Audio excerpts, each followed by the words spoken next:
Bonsoir à toutes et à tous et bienvenue dans cette nouvelle édition de nos tables rondes en ligne sur l'identité nationale face au multilinguisme. Un nouvel épisode de tension linguistique agite l'Inde depuis le début de l'année, notamment au Tamil Nadu, qui s'oppose fermement à la politique des trois langues prônée par la National Education Policy. Derrière cette réforme éducative, la NEP, se cache une question plus profonde, celle de l'imposition de l'hindi et de ses implications culturelles et politiques. Dans le webinaire d'aujourd'hui, nous sommes rejoints par trois experts pour parler du multilinguisme, du fédéralisme et de la question de la construction de l'identité indienne parmi tant de diversité linguistique. Pour rappel, les Forums France-Inde est un collectif d'amis de l'Inde et un espace francophone d'échange avec pour objectif de témoigner autrement de la réalité indienne. Nous faisons cela à travers des tables rondes publiées sur YouTube, des témoignages en direct de l'Inde, des interviews d'auteurs et des articles.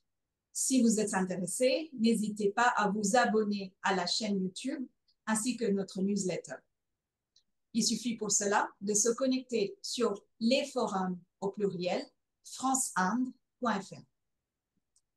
Avant de démarrer la discussion d'aujourd'hui, je me présente. Je suis Amruta Prabhu, traductrice indienne vivant à Paris depuis plus de 10 ans déjà et originaire de Mumbai. Notre webinaire sera co-animé par moi-même et par mon ami Ajitesh qui vient par ailleurs de Mumbai aussi.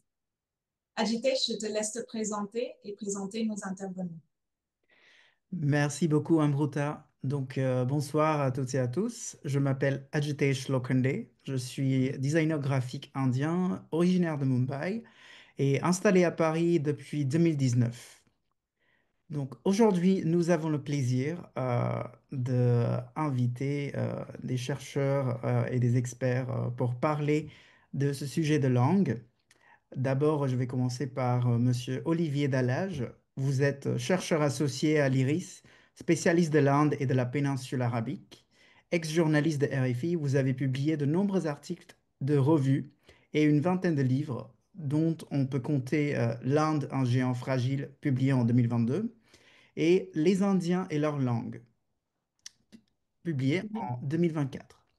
Nous avons aussi le plaisir d'accueillir Madame Arundhati Virmani. Vous êtes historienne, chercheuse et professeure à l'EHESS, l'École des hautes études en sciences sociales, campus de Marseille.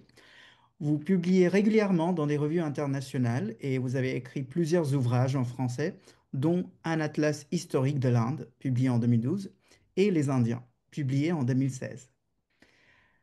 Bienvenue aussi à Monsieur Combe Bastin. Vous êtes installé depuis plusieurs années à Bangalore et vous êtes correspondant en Asie du Sud et journaliste avec plusieurs médias francophones, RFI, Ouest France, Mediapart. Vous collaborez régulièrement avec les forums France-Inde pour apporter le regard d'un Français vivant en Inde, riche de votre compréhension des enjeux locaux. Donc voilà nos invités et maintenant je vais passer la parole à Amruta pour démarrer notre discussion. Merci Ajitesh. Et pour démarrer la discussion d'aujourd'hui, j'aimerais commencer par une anecdote et je pense que Ajitesh, il se retrouvera dans cette anecdote parce que c'est une expérience qui est très courante pour nous, les Indiens, quand on vient en Europe ou en France, à l'étranger en général. C'est qu'on nous pose deux types de questions au sujet des langues. Le premier type de question, c'est est-ce que vous parlez indien? Et là, on se trouve bien coincé, bien perplexe, on ne sait pas quoi dire, puisque une telle langue n'existe pas. Et le deuxième type de question, c'est surtout quand on est dans un groupe d'Indiens, on nous demande pourquoi vous vous parlez entre vous en anglais. Alors pour moi, cette expérience très courante témoigne de la persistance d'une grande méconnaissance en France de la quantité et de la variété des langues qui sont parlées en Inde. Olivier Dallage, vous qui avez écrit un livre qui s'appelle Les Indiens et leur langue, pourriez-vous nous donner juste une idée de ce terrain multilingue du nombre de langues qu'il y a en Inde et des familles linguistiques qui sont représentées? Alors, ça dépend quel est le niveau de la focale hein, à laquelle on observe les langues indiennes. Au plan fédéral, il y a deux langues officielles qui sont le hindi et l'anglais. Je dis bien officielles et non pas nationales, on pourra peut-être y revenir. Comme c'est un pays fédéral, il y a 28 États et territoires de l'Union et chacun a ses propres langues officielles ou langues officielles associées. Et si on les met bout à bout, ça fait à peu près 45. Après, il y a la question des langues. Ça dépend des définitions. Disons que la plupart des linguistes estiment que c'est entre 300 et 450 langues. Ça montre déjà quand même une grande variété dans l'estimation. Parce que, il y a aussi beaucoup de dialectes pour chacune de ces langues. Alors là, on va beaucoup plus loin. Et chaque dialecte comprend même des sous-dialectes qui sont parlés très très localement. Et je vais supprimer le suspense. Lors du dernier recensement qui commence à dater un petit peu, puisque c'était en 2011, et le prochain aura lieu simplement l'année prochaine et en 2027, ils avaient compté toutes les langues qui étaient parlées par plus de 10 000 personnes. C'est-à-dire qu'ils avaient laissé de côté les autres. Et ils étaient arrivés à près de 19 500 langues et dialectes. Et il y a beaucoup de langues qui, depuis l'indépendance, ont disparu, hein, à peu près 300. On estime que dans les 10 ans qui viennent, il y en a 150 qui vont disparaître parce qu'elles sont parlées par très peu de personnes. Il y a des langues qui sont très parlées. Il y a un groupe linguistique qu'on appelle indo-arien ou indo-européen qui comprend principalement le hindi. Le hindi est parlé au nord et au centre de l'Inde par environ 40% de la population. Et si on rajoute les autres langues qui sont les cousins du hindi, on arrive à quelque chose comme 60. Ça se discute, mais enfin voilà. Et puis, dans la partie sud de l'Inde, il y a ce qu'on appelle les langues dravidiennes, le tamoul, le kannada, le malayalam, pour parler des plus connus. Et là, c'est à peu près 20% de la population. Et puis, ce serait trop simple si on s'arrêtait là, il y a les langues tibéto-birmanes du côté de l'Himalaya, qui englobent des langues parlées en Inde, mais aussi parlées dans les pays voisins. Il y a les langues du groupe austro-asiatique qui descendent des immigrations venues de Chine, du Cambodge et des régions d'Asie de l'Est. Et puis, vous avez les langues parlées par les populations aborigènes, autochtones, qui sont là bien avant les autres populations qui sont arrivées et qui n'ont aucun lien avec les autres. Donc voilà, vous avez cette espèce de pizza. Et encore une fois, on ne peut pas découper géographiquement aussi nettement parce que chaque État comprend des locuteurs venus d'autres États, donc qui ont importé avec eux leur langue. Et ça explique aussi pourquoi les États ont souvent plusieurs langues officielles ou langues officielles associées pour tenir compte de ces langues qui sont parlées par une forte minorité de leur population. Et j'arrête là parce que sinon on va trop loin dans les détails. Merci Olivier pour ce premier point d'entrée qui est déjà très riche, hein. Euh, mais ce que je retiens du coup, c'est qu'il y a des familles linguistiques, il y en a plusieurs même, et je pense que l'axe de différence qui va nous concerner le plus aujourd'hui, c'est la différence entre les langues du Nord qui viennent de la famille indo-européenne, comme vous avez dit, et les langues du Sud qui viennent d'une famille complètement différente, dravidienne. Donc, il y a un grand nombre de langues en Inde, quantité de dialectes, comme vous avez dit. Il y a des langues qui viennent de la même famille, il y en a qui viennent de familles différentes.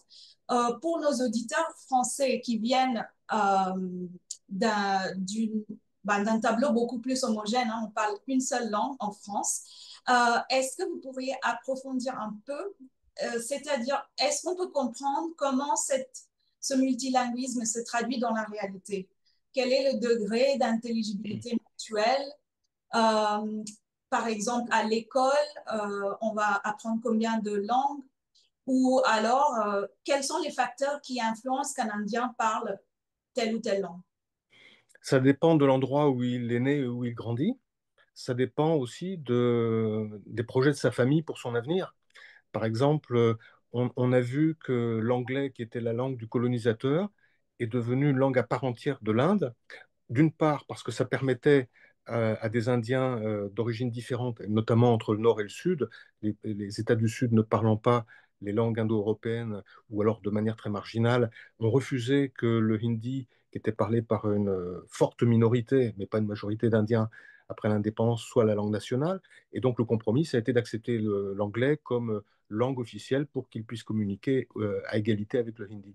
Et puis vous avez tout simplement dans la vie de tous les jours les interactions. D'abord, vous avez des couples mixtes qui viennent de communautés différentes. Et soit on apprend la langue de l'autre, soit on communique en anglais. Vous avez le personnel de maison qui vient souvent d'autres régions et il parle l'une des langues plus ou moins bien apprises localement.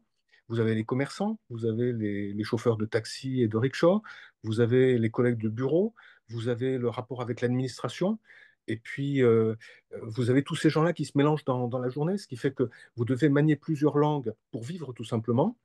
Et dans les grandes métropoles en particulier, il y a une confusion, un mélange des langues qui fait qu'il y a un phénomène que moi j'ai déjà observé au Maghreb ou au Liban, par exemple, qui est de mélanger plusieurs langues dans la même phrase. Donc il y aura, par exemple, du hindi, du marathi et de l'anglais dans une phrase prononcée par quelqu'un à Bombay, par exemple. Et puis vous Ils pouvez... appellent ça le English. Le English, c'est encore autre chose, mais oui, d'accord.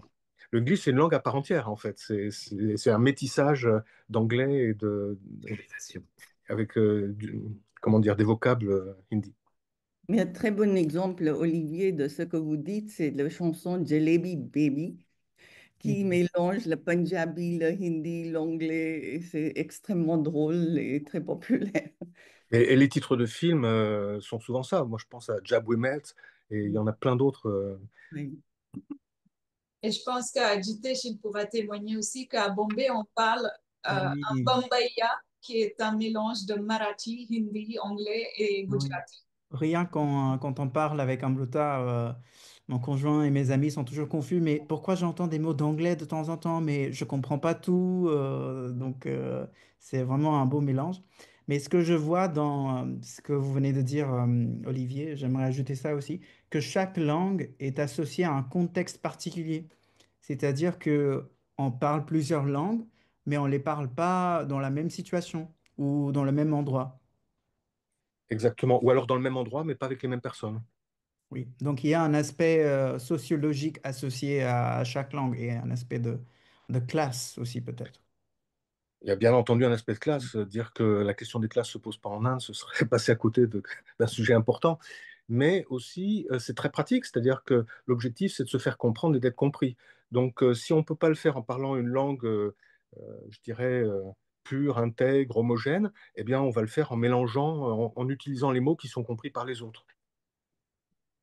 Mais l'introduction que vous avez faite, Amrita, en parlant de la question qu'on vous pose, est-ce que vous parlez indien? C'est un petit peu normal venant d'un Européen parce qu'ils sont ancrés dans cette tradition, une nation, une langue, et qu'ils ont écarté beaucoup de leur langue. Ils attendent avoir une forte identité nationale. Pour revenir à notre thème, veut dire avoir une langue nationale.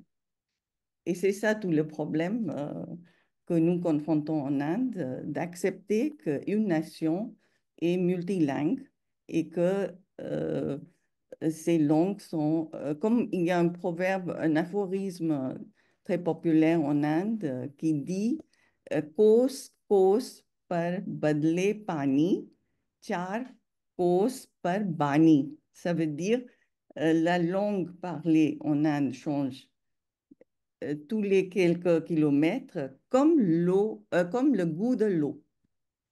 Et c'est exactement ça la situation qui fait que nous manions différentes langues et on les sort, comme a mentionné Ajitesh, dans la situation qu'il faut. Quand on parle au domestique, quand on parle aux collègues qui viennent de notre région, quand on parle dans le bureau ou quand on parle dans la famille ou quand on s'exprime, quand on exprime son amour, par exemple.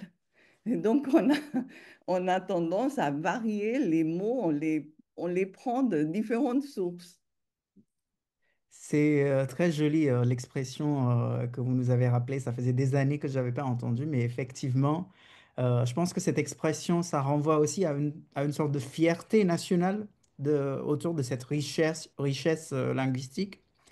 Mais du coup, ce qui m'intrigue aussi, on l'a évoqué tout à l'heure avec Olivier un peu, c'est la place de l'anglais Est-ce que, Arundhati, vous pouvez tracer pour nous un peu cette évolution de l'anglais en Inde? Comment elle a été perçue et quelle est sa place aujourd'hui? Oui, l'anglais est lié au processus et dynamique de la colonisation. C'est l'acte de 1835, en fait, qui introduit l'anglais comme la langue pour l'éducation supérieure.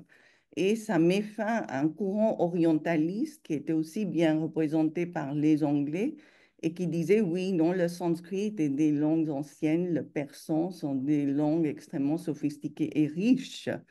Mais l'anglais, dès que ça a été introduit au niveau d'éducation supérieure, était quelque chose très recherché par des gens qui voulaient entrer dans l'administration et qui cherchaient une mobilité professionnelle. Donc, le paysage, ça c'est la première distinction, l'anglais pour les élites. Et si on regarde la génération des avocats qui ont lutté pour l'indépendance de l'Inde, qui se sont formés à l'étranger, ils parlaient tous très bien l'anglais. Et depuis quelques décennies, ce mouvement, dont les avocats se forment en Inde et il y a moins qui partent à l'étranger. Et donc, l'anglais était vraiment parti, c'était une langue des élites. Olivier en a déjà parlé. Mais maintenant, c'est clair que l'anglais est une langue de commerce. Et Gandhi l'avait déjà indiqué. Il a dit, il y a un contexte, Amruta parlait de ça, il y a un contexte pour chaque langue, pour la langue maternelle, pour l'anglais, pour la langue régionale. On ne va pas parler, par exemple, malayalam au Punjab, personne ne vous comprendra. Mais l'anglais est fait pour, c'est une langue étrangère, c'est fait pour pouvoir communiquer dans l'arène internationale, donc c'est important. Et c'était la logique qui a fait que dans l'Assemblée constituante, on a retenu anglais comme une langue officielle avec le hindi pour une période de 15 ans. Cela a bien été prolongé parce que c'est Nehru qui a dit on peut introduire le hindi, qui était déjà une langue officielle, comme langue nationale, mais il faut le faire d'une manière démocratique. On ne peut pas l'imposer d'une manière autoritaire. Il faut que ça soit accepté et vraiment voulu. Donc aujourd'hui, il y a une énorme volonté en Inde d'apprendre l'anglais parce que ça ouvre les débouchés. Et en fait, je note dans mon monde académique aussi, beaucoup d'historiens, économistes, etc., ils ont l'habitude d'enseigner, de lire, d'écrire en anglais. Ils n'utilisent jamais leur langue maternelle, régionale. Et le sociologue Ashish Nandy a parlé d'une sorte d'aliénation qui s'est créée chez les élites. Et ça fait que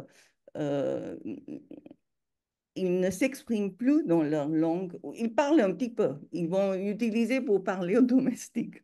Donc, il y a ces clivages de classe, de classe sociale, d'appartenance économique qui s'introduisent dans l'usage de l'anglais. Alors, pour les statistiques, 14%, 12%, on saura plus clairement. Et je note seulement une observation d'un touriste français en Inde qui m'a dit, peut-être qu'on va revenir dessus, il avait l'impression que les Indiens parlaient moins anglais. Mais je ne sais pas, il était dans le nord, dans le Rajasthan, et peut-être dans le sud, c'est différent. Je peux ajouter quelque chose sur Ouais, vas-y, Olivier, vas-y. deux choses. Un, sur l'introduction de l'enseignement en anglais par Macaulay en 1835, c'était pas du tout par souci de démocratiser la langue. C'est tout simplement qu'il n'y avait pas beaucoup d'anglais pour contrôler beaucoup d'Indiens et il manquait une interface. Donc il fallait créer une caste d'administrateurs qui comprennent à la fois la langue du maître et la langue de ceux qui étaient dominés. Et donc on a formé des administrateurs parlant l'anglais et étant capables de restituer à la population ce que voulaient les dirigeants et de faire remonter les aspirations des Indiens. Ça, c'est une chose. La deuxième, c'est que euh, moi aussi, je croyais que l'anglais allait diminuer. En fait, c'est devenu une langue indienne à part entière depuis l'indépendance, notamment pour une raison, c'est que ceux qu'on appelait autrefois les intouchables, les Dalits, ont massivement voté pour l'usage de l'anglais parce que c'est une langue qui n'est pas, comme les autres langues indiennes, imprégnée du castéisme importé par les Védas, etc., etc. Et à tel point que il y a même des Dalits, donc des anciens intouchables, qui vénèrent une déesse de la langue anglaise comme facteur d'émancipation. Et puis, il y a bien entendu ce que vous évoquiez il y a quelques instants, le souci de beaucoup d'Indiens des couches moyennes inférieures de faire progresser socialement leur progéniture en se saignant aux quatre veines pour les inscrire dans une école anglaise où on parle anglais, leur donner accès au reste du monde. Et c'est malheureusement aussi un facteur de disparition des petites langues rares parce que, bien entendu, il n'y a pas d'avenir à parler une langue qui n'est parlée que par quelques centaines de personnes. Hmm.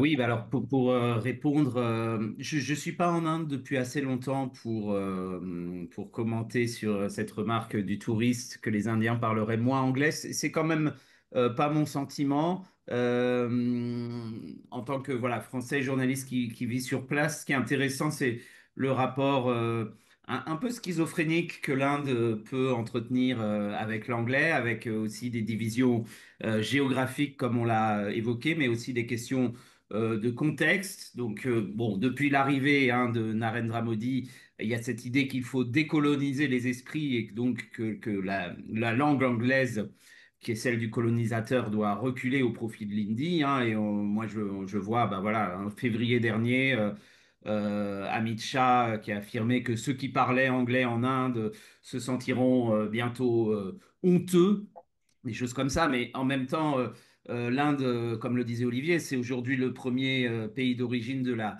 diaspora mondiale et la maîtrise de l'anglais, c'est un facteur clé pour accéder aux emplois à l'étranger. Donc, les mêmes élites politiques qui peuvent militer pour l'hindi contre l'anglais envoient leurs enfants étudier dans des écoles en anglais ou même étudier à l'étranger dans les pays du Commonwealth. Donc, voilà, un rapport un peu schizophrénique et puis revenir aussi sur effectivement la division géographique avec cette idée dans le sud que finalement l'anglais est une alternative acceptable, une alternative à l'imposition de l'hindi. Je dirais pas que c'est une langue affective. Moi, je suis un des seuls journalistes, ou je suis le seul en fait journaliste étranger qui suis installé dans le sud, donc j'ai peut-être une vision particulière de cela par rapport aux autres journalistes qui sont tous à New Delhi.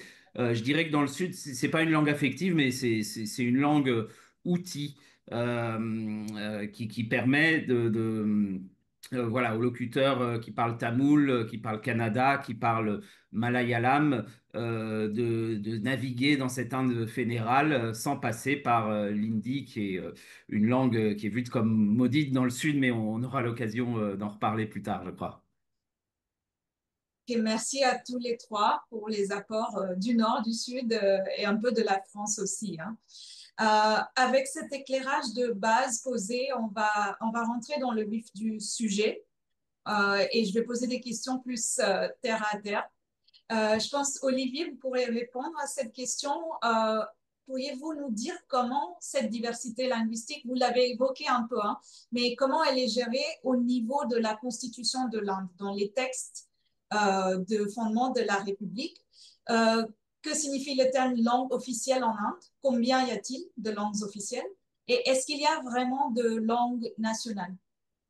Alors, certains voudraient qu'il y ait une langue nationale et que ce soit le hindi, mais ce n'est pas ce que dit la Constitution, qui ne parle que de langue officielle. Et ce n'est pas par oubli, parce que, encore une fois, les débats constitutionnels ont duré 3 ans, entre 46 et la fin 49, la Constitution ayant été promulguée en janvier 50. Euh, et donc, c'est parce qu'il y a essentiellement un désaccord fondamental entre les futurs États du Sud et ceux de ce qu'on appelle la ceinture hindiphone, Hindi Belt. Donc, il n'y a pas de langue nationale. Il y a deux langues officielles, fédérales, et la Constitution est même très précise parce qu'elle précise que tous les arrêts de la Cour suprême et des hautes cours doivent impérativement être rédigés en anglais. C'est l'article 148 ou 348, je ne me rappelle plus. Enfin, ça se termine par 48, mais il y a un article qui le dit spécifiquement. Et alors, il y a des gens qui disent oui, mais ça ça défavorise ceux qui ne maîtrisent pas l'anglais, ce qui est vrai, mais enfin bon, les avocats sont là pour ça. En revanche, au niveau des tribunaux de niveau inférieur, on peut utiliser les langues de l'État. Voilà. Euh, alors actuellement, il y a un effort pour traduire les jugements dans différentes langues indiennes, mais il n'y a que deux langues officielles au niveau fédéral. Il y a par ailleurs une annexe de la Constitution, l'annexe 8, qui fait une liste des langues officielles indiennes. Elles étaient 14 à l'indépendance, elles sont maintenant 22. Il y a des langues pourtant très parlées, mais qui ne sont pas dans cette annexe. Donc le fait d'être qualifié de langue officielle ne signifie pas que les autres langues n'existent pas. Mais essentiellement, une langue officielle, c'est la langue qui vous permet de communiquer avec l'administration. Ça, c'est la théorie. Parce que par exemple, dans un certain nombre d'États, et on l'a vu très récemment, mais ça fait déjà plusieurs années que ça dure, dans l'État du Maharashtra, qui est l'un des plus importants, c'est l'État dont la capitale est Bombay, euh, l'identité marath fait que, par exemple, les députés de l'Assemblée locale qui s'expriment en hindi sont empêchés de parler parce qu'on veut leur imposer de s'exprimer exclusivement en marathi. Et les factures d'électricité sont en anglais et en marathi, mais certainement pas en hindi. Donc vous voyez qu'il y a il y a quand même pas mal d'échappatoires aux grands principes. Mais la langue officielle, c'est celle qui permet de communiquer avec l'administration. Et de ce point de vue-là, tant que la Constitution n'a pas changé, ça reste au niveau fédéral le hindi et l'anglais. En Et fait, puis, oui, allez-y. Amina. une petite remarque. C'est intéressant parce que dans plusieurs langues, il y a deux expressions pour langue. Un, c'est bhasha, donc langue, mais ça indique vraiment corpus littéraire, etc. Et puis l'autre, c'est boli. C'est ce qui est parlé. Donc, c'est intéressant de voir cette distinction presque formelle. Donc, on dit boli, bani, etc. Donc, il y a bien une distinction des langues progressivement, comme ils étaient reconnus par la Constitution du 14 au 22. Ils devraient entrer dans cette catégorie de bhasha. Et certaines des langues de l'Inde qui sont reconnues officiellement comme langues aujourd'hui ont acquis ce statut de haute lutte parce qu'elles étaient considérées jusque dans les années 60 comme un dialecte d'une autre langue plus importante numériquement. Par Et exemple, c'est intéressant si on regarde les recensements. Le premier recensement fait par un Irlandais dans l'administration anglaise, Grierson, il avait fait une enquête fin 19e, début 20e siècle. Et il a identifié 179 langues. Il s'est concentré plutôt dans le nord de l'Inde sans aller trop vers le sud. Et donc, progressivement, vraiment, même les recensements ont changer leur regard sur l'existence et le nombre de langues qui existent et qu'est-ce qui constitue une langue. ben voilà, par exemple, le malayalam, qui est la langue officielle du Kerala, a très longtemps été considéré comme un dialecte du tamoul. Ah oui, il y a eu une controverse terrible sur le film de Kamal Hassan parce que le malheureux il sort un film qui s'appelle Tag Life et il a fait dans une conférence de presse une remarque parlant de Kannada comme une sorte de langue née de tamoul. Et donc les Kannadigas étaient furieux, ils ont protesté, ils ont dit on ne va pas autoriser l'exposition de ce film dans l'État de Karnataka et il fallait une décision de la Cour pour dire arrêtez, on ne peut pas apporter ces sensibilités linguistiques à un tel degré. Ouais, cette anecdote est intéressante et elle montre aussi qu'on n'est pas seulement dans un combat hindi contre Oui. langue dravidienne, notamment parce que ça a toujours existé. Et il n'y a pas que le cinéma en hindi, il y a toujours eu un cinéma du Bengale, un cinéma tamoul, etc. Mais quand même récemment, ces 10 dernières années, on a vu une grande montée en puissance des films, notamment du Kerala en malayalam, avec une vraie rupture sur le style Bollywood, avec des thématiques plus sociales, des films plus crus. Et donc, il y a une vraie montée en puissance du cinéma régional du Sud, qu'il soit tamoul, malayalam ou en Canada. Et donc, la polémique que vous évoquez, elle montre aussi que tout unis qu'ils soient autour de la défense du dravidianisme et du Sud face à l'Indie, les États du Sud peuvent aussi avoir leur petite fierté et leur petite susceptibilité linguistique entre eux. Mais parlons du cinéma, c'est très intéressant de noter que, en fait, c'est dans le domaine du chant, des chanteurs, qu'il y a un multilinguisme extrêmement fluide et puissant. Par exemple, la grande chanteuse Lata Mangeshkar a chanté, je pense, 50 000 chansons, 50 000 chansons dans 14 langues différentes. Et ça, c'est pas nouveau parce que une des grandes chanteuses au début du siècle, qui s'appelait Amir Bai Karnataki, elle chantait en tamoul, en gujarati, en hindi.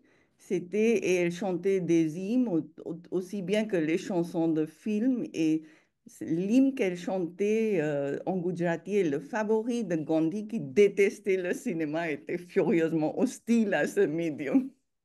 Il y a aussi Mais, Usha Uthup hein, qui ah chante oui, aussi dans Oui, oui, plusieurs dans langues. plusieurs Et il y langues. a beaucoup ah d'exemples oui. de chanteurs, c'est vrai. Donc, en fonction de différents milieux, il y a un multilinguisme plus ou moins fort, plus ou moins savant, je dirais. Ok, bah, merci à vous tous. Et de ce que je retiens de ce qu'Olivier a dit, il n'y a pas de langue nationale, ça c'est clair. Il n'y a toujours pas de langue nationale malgré les tentatives politiques actuelles ou historiques. Hein, il y en a toujours eu. Euh, il y a par contre des langues officielles. Il y en a deux langues au niveau fédéral, c'est le hindi et l'anglais. C'est la langue dans laquelle on communique avec l'administration. Il y a des langues officielles au niveau des États aussi. Et là, du coup, je vais revenir dans le vif du sujet, ce qui est les États, les différences entre les États et les langues. Et je pense que Arundhati Virmani, vous pourriez nous dire comment cette diversité linguistique impacte la division sur les cartes de l'Inde. Parce que je pense que ça aussi, c'est un fait assez méconnu en France, que la création des États, depuis le début, était sur une base linguistique et qu'au fil des années, comme il y a eu reconnaissance des langues, comme Olivier nous a dit, hein, on a monté de 14 à 22, il y a aussi eu revendication de création des États. Donc peut-être vous pourriez nous expliquer tout cela. Alors, je vais essayer d'être brève et à la fois synthétique. En fait, à l'indépendance, il y avait un grand défi devant les gouvernements et les leaders indiens, c'était d'un peu reconstituer le territoire indien. Ils ont hérité les provinces anglaises qui appartenaient à l'Inde britannique, au nombre de 17, de tailles très différentes, très larges ou très petits et il y avait plus de 500 États princiers. Donc, de faire un territoire plus uniforme, plus égalitaire pour le développement économique, ils étaient obligés de démarquer et reconstituer la carte territoriale géographique de l'Inde. Et les débats dans l'Assemblée constitutionnelle ont montré qu'il y avait des revendications pour les États selon les critères linguistiques. Le Punjab, par exemple, qui se sentait mais vraiment trahi parce qu'elle était partagée entre Pakistan et l'Inde en 47, voulait que sa langue soit reconnue et qu'ils aient un territoire qui correspond à ces frontières linguistiques. D'autres États dans le Sud avaient leurs propres revendications. Donc, Nehru était le premier ministre indien, était très hostile à ce principe de volcaniser l'Inde, mais en même temps voulait respecter les identités, je dirais, les cultures régionales. Et donc, il établit un comité en 1953 et il faut se rappeler aussi pour enquêter sur cette question. Et il faut se rappeler qu'en 1952, un grand champion de la langue pour l'État de Andhra Pradesh, Pottu Sriramlu, qu'on a un peu oublié malheureusement aujourd'hui, il avait fait un jeûne jusqu'à la mort pour demander un État de Andhra Pradesh basé sur sa langue. Donc, il est mort en 1953, mais c'était un sujet extrêmement émotionnel et très vif, et donc il faut prendre en compte. Et ce comité enquête et puis recommande la répartition de l'Inde sur ces États qui correspond à peu près, mais pas strictement aux langues pratiquées. Et ainsi, nous avons le Punjab, et puis il y aura le Haryana où il y a le hindi.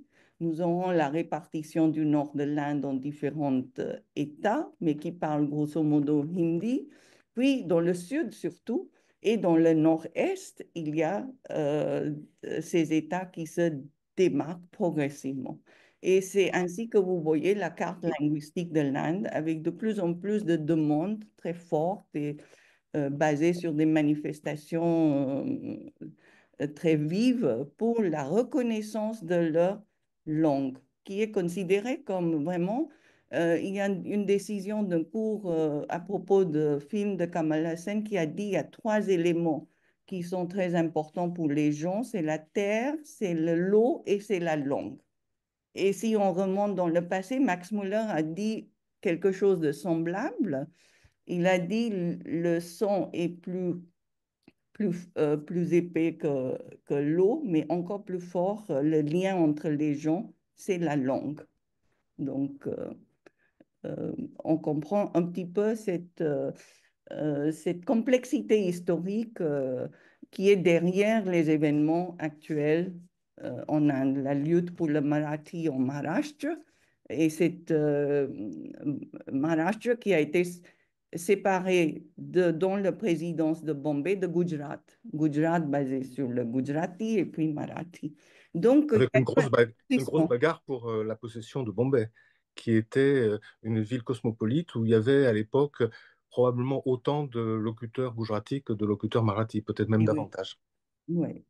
Bah, Et donc, il y a eu un durcissement de ces identités linguistiques, je dirais. À la fois un durcissement et à la fois un appauvrissement. et ce durcissement continue même aujourd'hui, hein. Ah oui, c'est de plus en plus fort. Parce que la langue n'est pas seulement une véhicule de communication, c'est un véhicule de domination. Et c'est pour ça qu'agitent les Dalits. Ils reconnaissent que, et pour ça que dans le Sud, on rejetait le sanskrit, comme va en parler sûrement, on rejetait le sanskrit parce que le sanskrit a été revendiqué comme une langue nationale, à la fois dans l'Assemblée constituante, mais aussi en 1910, autour des années 20, par Annie Besant, qui était la présidente de Indian National Congress. Et elle a dit, ben, l'idéal, c'est le sanskrit comme langue nationale. Mais dans le Sud, il y a une grande résistance parce que c'est considéré comme une langue des brahmins, très lettrés, et une langue d'oppression qui exclut beaucoup de gens. Ce n'est pas une langue parlée. Enfin, c'est une langue parlée par quelques dizaines de milliers de personnes. On a des informations, des nouvelles en sanskrit, hein, et quand j'étais à l'école, on faisait des pièces en sanskrit. Donc, et puis, en fait, dans le Nord, même si on ne le parle pas, on chante en sanskrit. Mm. Merci beaucoup pour cet éclairage historique, Madame Al-Nati. Comme vous qui vivez dans le sud de l'Inde, j'aimerais avoir votre perspective sur la prochaine question. Comment est-ce que ce conflit linguistique se manifeste aujourd'hui? Nous avons évoqué l'exemple du film de Kamal Hassan qui avait créé un conflit entre les locuteurs tamouls et Kannada, mais quels sont les autres exemples qu'on voit aujourd'hui de ces... Mais peut-être avant d'en venir là, si vous le permettez, rappeler peut-être deux dates qui expliquent le rapport particulier aux langues dans le sud de l'Inde, hein, parce que donc le conflit linguistique entre le nord et le sud, il ne date Mhm. vraiment pas d'hier.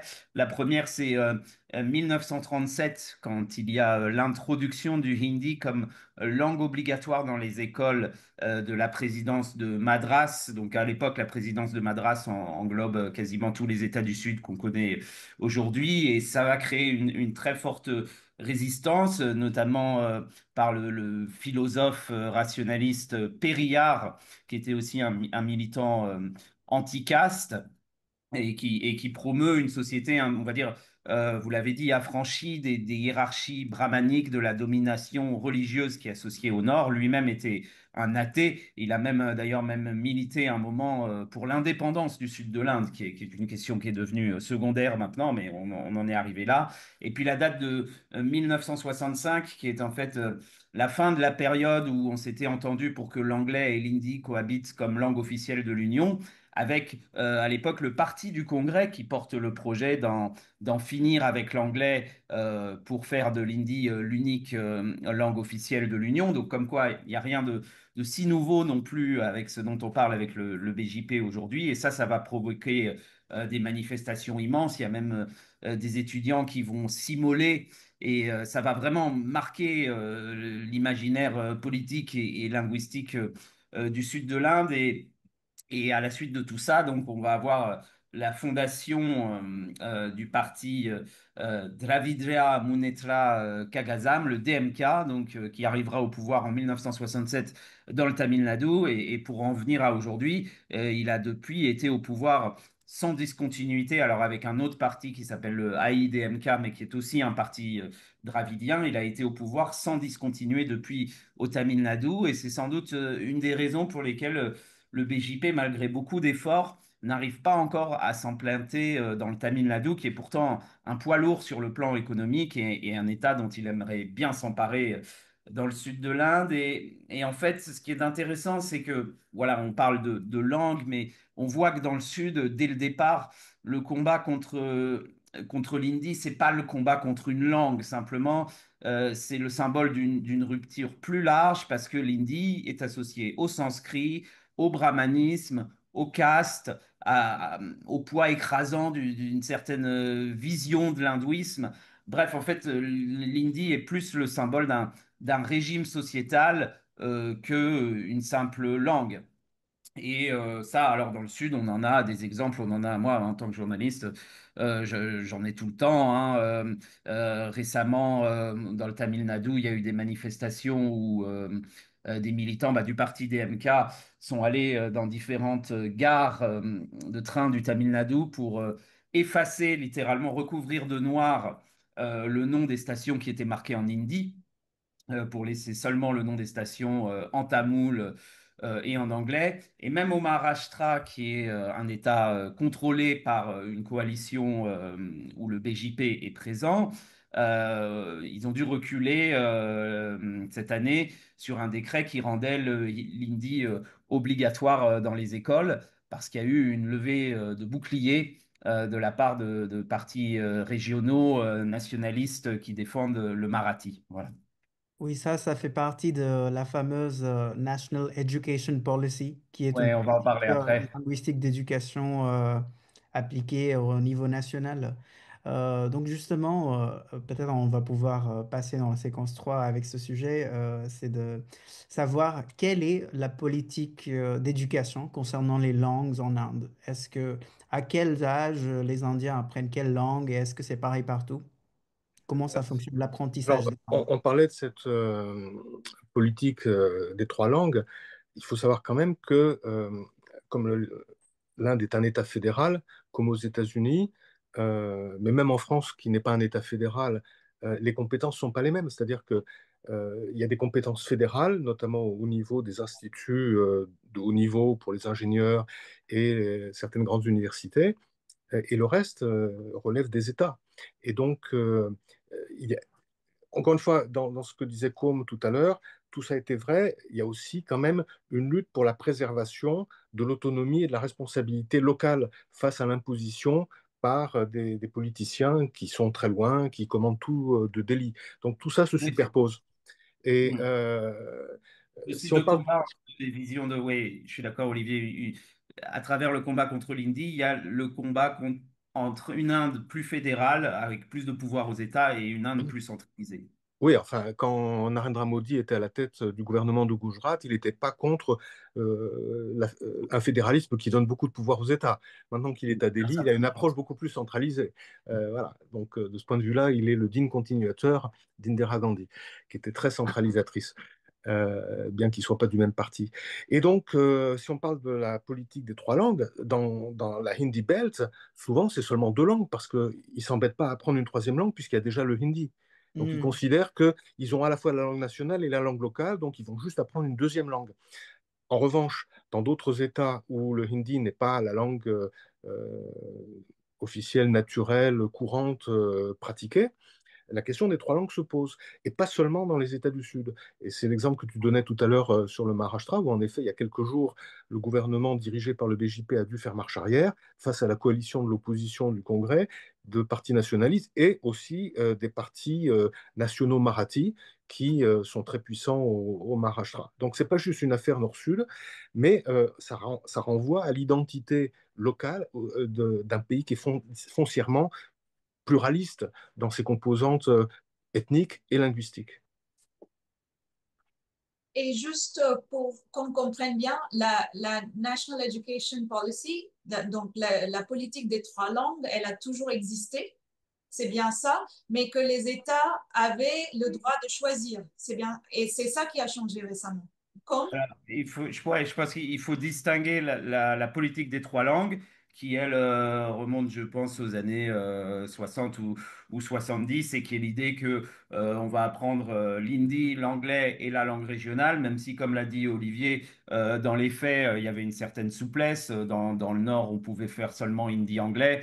Et dans le Sud, même aujourd'hui, ils disent bah, pourquoi nous, est-ce qu'on ne ferait pas seulement tamoul-anglais? Pourquoi est-ce que maintenant vous voulez nous rajouter l'Indie? Et effectivement, ça vient d'une autre chose qui est la nouvelle politique éducative qui a été introduite en 2020 et qui est assez contestée dans cette dynamique nord-sud, puisque au nord, on la présente comme une façon de renforcer voilà, les langues indiennes et de réduire encore la dépendance à l'anglais dans cette idée de décoloniser les esprits qui est très chère à Narendra Modi. Dans les faits, dans le sud, on l'aperçoit comme un outil pour imposer l'hindi comme troisième langue, alors que dans le Nord, personne oblige les gens à New Delhi à apprendre le tamoul en plus de l'hindi et l'anglais. Donc on dénonce une hypocrisie. Et voilà, pour ce qui est du Sud, il y a des accusations aussi de pression, en fait, que le gouvernement central ne donne pas les fonds qui devraient revenir du pouvoir central vers le Tamil Nadu pour faire une sorte de chantage et forcer l'apprentissage de l'hindi dans le sud. Et ça donne lieu à des manifestations vraiment plusieurs fois par an autour de cette idée, de cette nouvelle politique éducative qui est très contestée.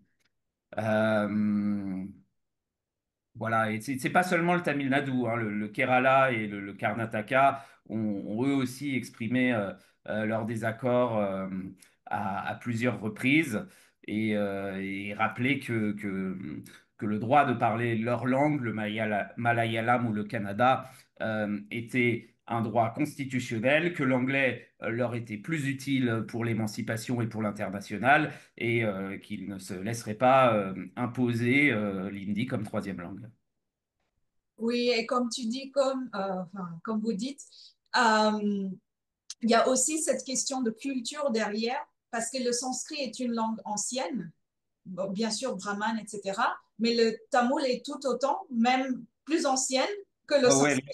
là, les Tamouls seraient pas contents, hein. Voilà, et j'ai vu récemment que le DMK avait même annoncé un prix pour des archéologues qui pourraient déchiffrer les lettres de la civilisation de la vallée de l'Indus pour prouver que c'était en fait une civilisation dravidienne. Donc, en fait, on remonte beaucoup dans l'histoire pour toutes ces questions politiques. Et c'est une Oui, c'est un conflit très profond, puisque d'un côté, dans cette idée du Nord qui voudrait imposer l'hindi comme langue naturelle de l'Inde, un des arguments des partisans du dravidianisme dans le Sud, c'est dire que finalement, l'hindi est une langue indo-européenne, est une langue qui a été finalement plus importée que le tamoul, qui serait une langue plus ancienne, qui serait plus originelle en Inde que l'hindi.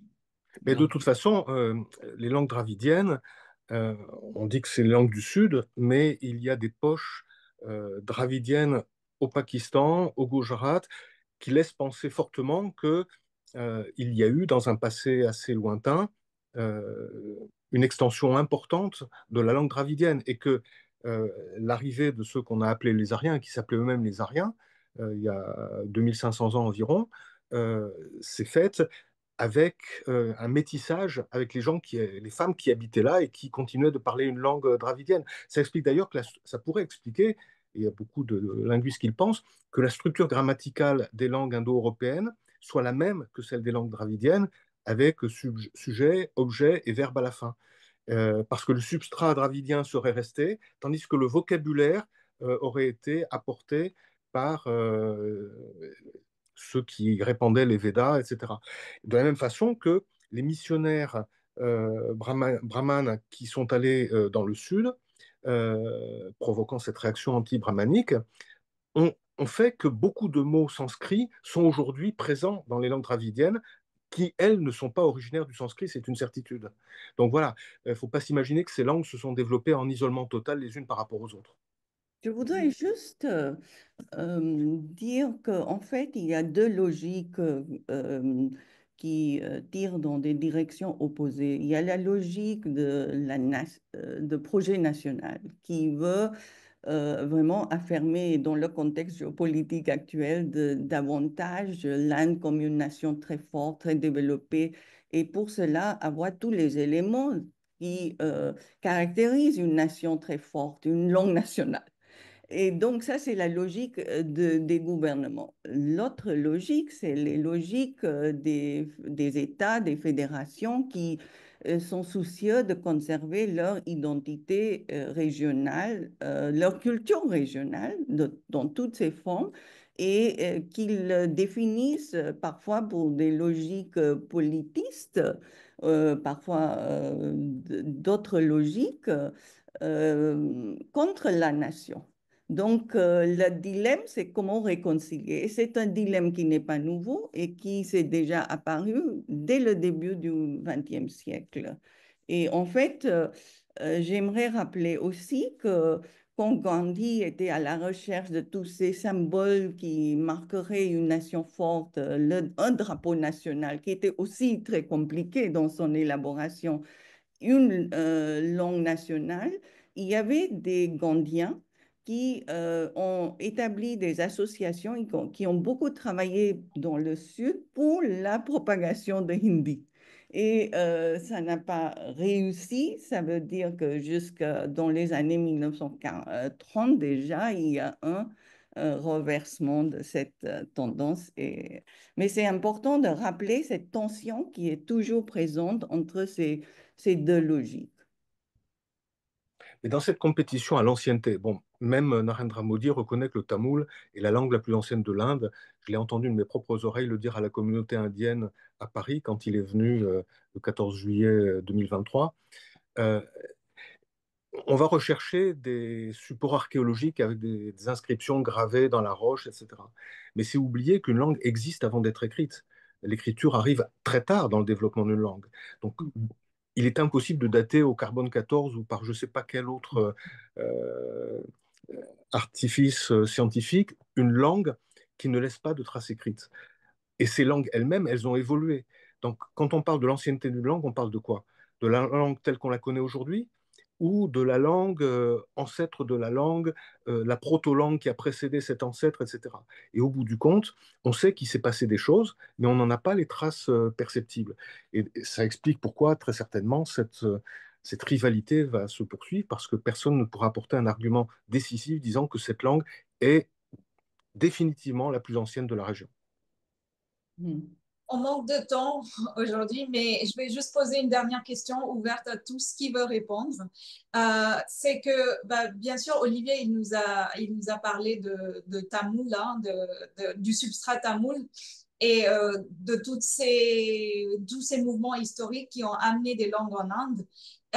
Et quand je pense à ces mouvements historiques, on pense aussi aux Mughals qui ont amené le perse en Inde.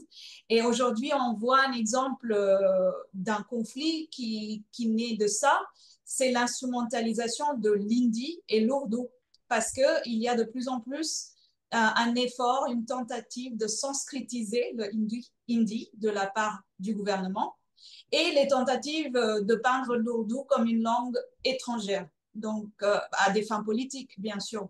Donc, qui veut parler de ce nouveau conflit qui vient d'apparaître? il n'est Alors, pas, il est pas nouveau. Je dis juste un mot et puis je vous laisse la parole.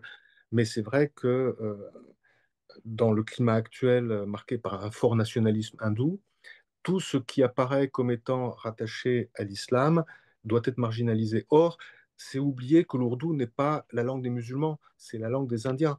Simplement, après la partition, euh, l'ourdou étant devenu la langue nationale du Pakistan, on l'a effacé. Alors, jusqu'en 47, il y avait trois langues officielles du temps des Anglais. Il y avait le hindi, il y avait l'anglais et il y avait l'ourdou.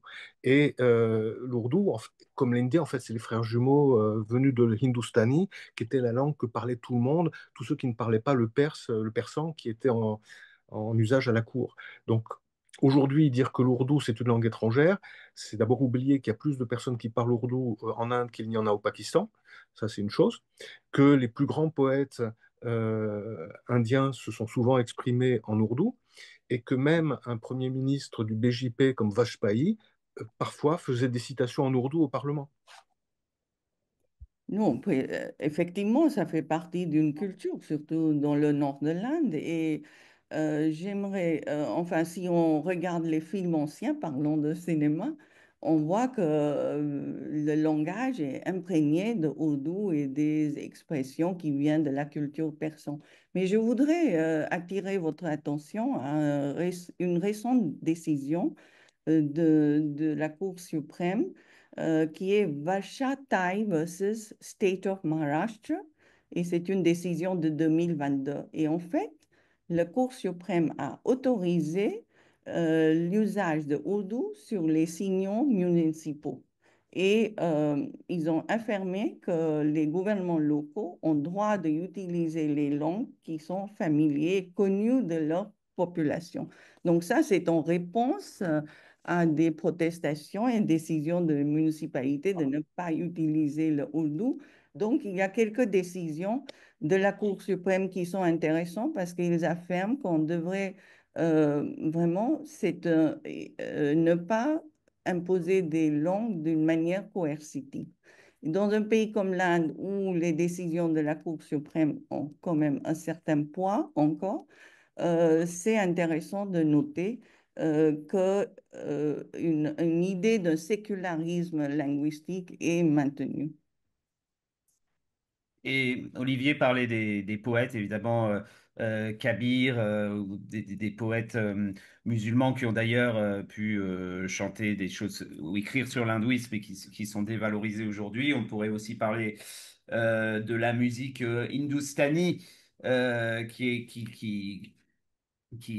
qui est la fusion entre des influences ourdou et hindi et qui est progressivement dévalorisée par certains cercles nationalistes qui préfèrent le terme de Shastriya Sangeet, donc de musique classique, musique savante indienne, qui est plus sanskrit.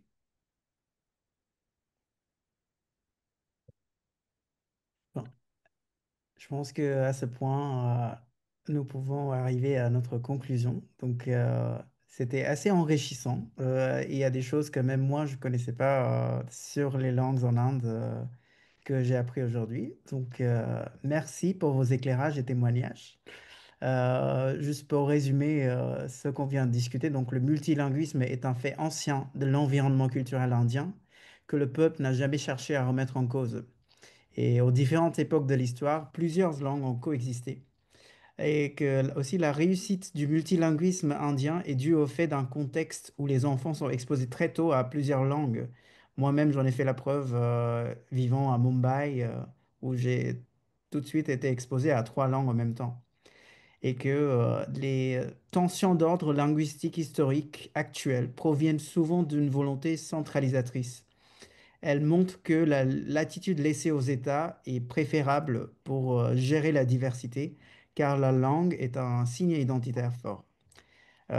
Les médias comme les journaux et les chaînes se sont servis du multilinguisme pour proposer une grande variété de contenus dans les langues différentes. Et ce scénario s'est reproduit sur Internet aujourd'hui, où on voit un grand nombre de chaînes fleurir dans les langues différentes de l'Inde. Et l'arrivée de l'intelligence artificielle peut donner encore un élan à la traduction des contenus. On n'a pas eu le temps d'évoquer ce sujet, mais ça est peut-être un petit mot de fin hein, concernant le futur de ces langues minoritaires. Bah, en quelques mots, parce qu'on est en retard, mais de savoir qu'un un des principaux projets d'intelligence artificielle qui est soutenu par le gouvernement indien, il s'appelle Bashini et c'est une plateforme voilà, nationale d'intelligence artificielle pour traduire, transcrire et y compris faire de la synthèse vocale entre les différentes langues de l'Inde. Alors un projet qui est séduisant sur le papier, hein, dont l'objectif est Bridge the Digital Language Divide, donc réduire avec le numérique les divisions linguistiques en Inde, mais qui en fait dans les faits n'est pas si simple parce que l'intelligence artificielle, ça demande des corpus de données et que forcément ça va favoriser les langues où on trouve plus de données sur Internet, donc notamment les 22 langues officielles de la Constitution, et peut-être risquer de marginaliser encore plus des langues qui sont déjà en danger en Inde, comme le Gondi ou dans une certaine mesure le Bhojpuri. Donc voilà, c'est très intéressant parce que c'est une solution qui est prometteuse, mais qui porte aussi des risques en elle-même. Voilà, j'ai essayé d'être très rapide. Et ce qui devient encore un sujet compliqué parce que qui dit Internet dit aussi écriture et que toutes ces langues n'ont pas la même écriture, qui est Certaines ne s'écrivent un même autre. pas d'ailleurs, comme le Gondi. Donc, Et Très bien. ben, moi, en tant que traductrice, je dirais que ce problème de traduction entre langues différentes est un sujet mais, qui est là depuis longtemps avec nous, parce que souvent, pour traduire d'une langue indienne à une autre langue indienne, on passe par l'anglais. Et Hmm. c'est le cas pour les langues indiennes, mais c'est aussi le cas pour des langues partout dans le monde, où si on n'a pas de personnes qui maîtrisent le français et le finnois, qui peut partir du français et arriver au finnois, on va passer par la traduction intermédiaire. Et bien sûr, on va perdre quelque chose en traduisant parce que tout est lost in translation, comme on dit. Ou gagner. Ça Ou dépend gay. de la traduction. Bon, comme on disait au début de ce webinaire, on peut dire tout et son contraire concernant l'Inde et les langues en Inde. Donc voilà. Merci à tous nos intervenants, Olivier Dallage, Arundhati Virmani et Koum Bastin, d'avoir apporté vos éclairages et vos témoignages sur ce sujet. Nous aurons peut-être l'occasion d'approfondir les autres volets de cette question autour des langues et de l'identité indienne dans un deuxième volet. Et avant de vous quitter, n'hésitez pas à vous abonner à notre newsletter en nous envoyant un mail à lesforumfranceinde@gmail.com et connectez-vous sur lesforumfranceinde.fr pour rester informé de toutes nos actualités. Vous pouvez partager vos réflexions et questions dans les commentaires de cette vidéo sur YouTube. Bonne soirée et à bientôt. Merci à vous. Merci à Merci. Merci.